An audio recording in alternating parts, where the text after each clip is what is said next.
Hello, Grantwood AEA librarians. I am here to just show you a couple of tricks that might be of interest to you. You have some time on your hands and want to think about cleaning up your MackinVIA for your school.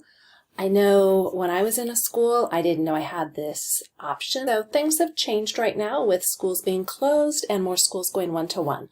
So I thought you might want to know about this. So I am using my friend, the librarian at Taft's, MackinVIA. So when I go to her VIA and I'm a student, this is what it looks like. I can change the appearance of what shows up, but the first thing I wanted to show you was groups. If students go here, there are different groups. You are able to make groups. You're also able to allow teachers to make groups. However, there are groups that are put in there by the AEA. So for instance, when we purchased the Goldfinch Awards in 2016 to 17, we had the titles there. We put, Mackin went and put all of the groups that we had purchased into all of the school's VIAs. We don't go back and take those out. But then some of the books we purchased were only for 2 years, and they have since expired. There are 2 titles left in that. Those 2 titles still show up in your VIA. They're great books. But if you're really wanting to highlight groups that are more robust or that are of more interest, for instance, the 1920 Iowa Award books, you might want to get rid of some of those. You also can feature those on your front page. So what I'm going to do first is show you how to go in and just clean up groups. You would go to MackinVIA, and instead of logging in here, you would go to the administrator login, and then you would type in your username. Check with me if you do not know it. It's usually your school email. If you have more than one school, you'll hit select your VIA. I have access to all of them, so I'm going to find Taft, and I will hit select. So then I'm able to go to Classroom and Groups. Here I'm able to see all of the different groups. And all I'm going to do is go find some of these older ones. By removing the groups again, it does not take the books out. So I'm going to hit Edit, and I'm just going to click Active and turn it into Inactive. If there's a way to actually completely delete them, I don't know what that is. So now I'm going to save group, then I will go back to groups, and I'm going to go through and do this with any of the groups that I think are outdated or don't really have enough titles to warrant keeping them featured.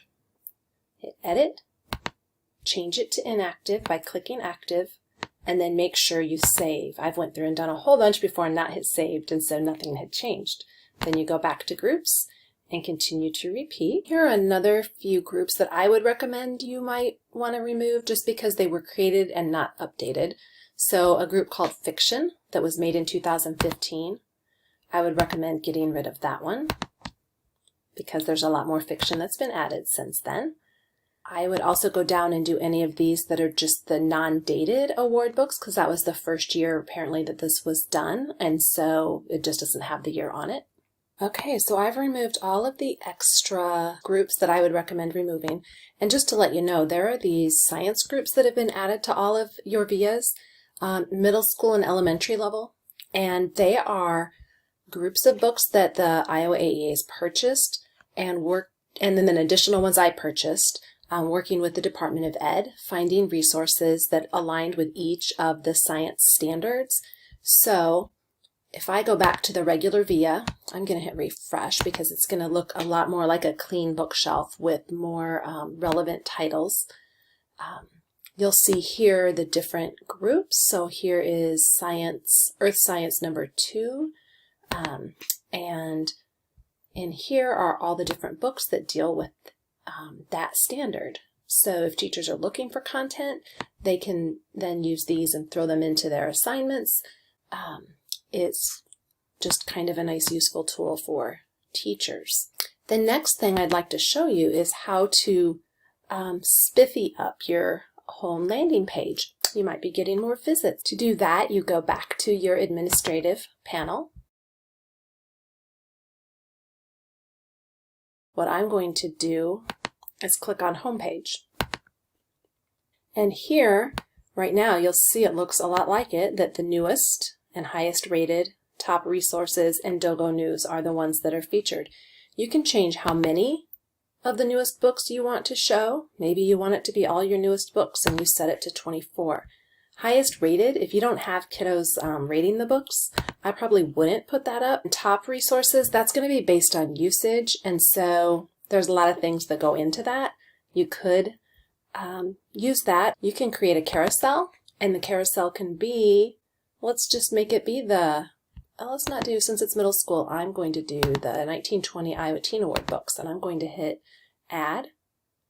And I'm going to drag this up. So right now this would be at the very bottom. And so I would put that under newest.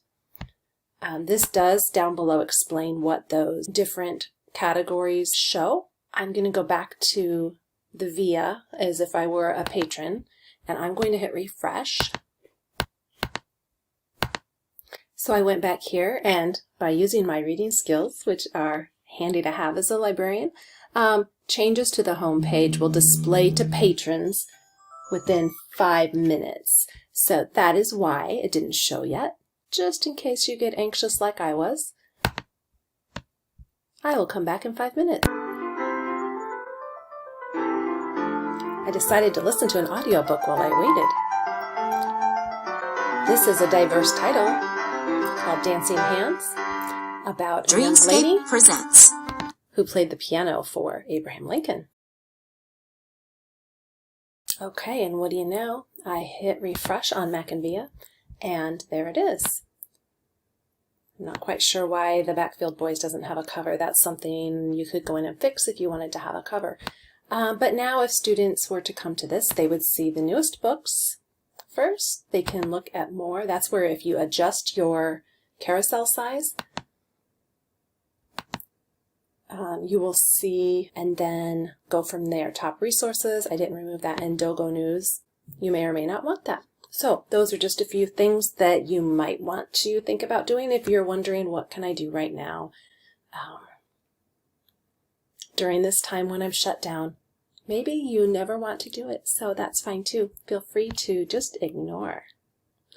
Have a great day, and let me know if I can help in any way.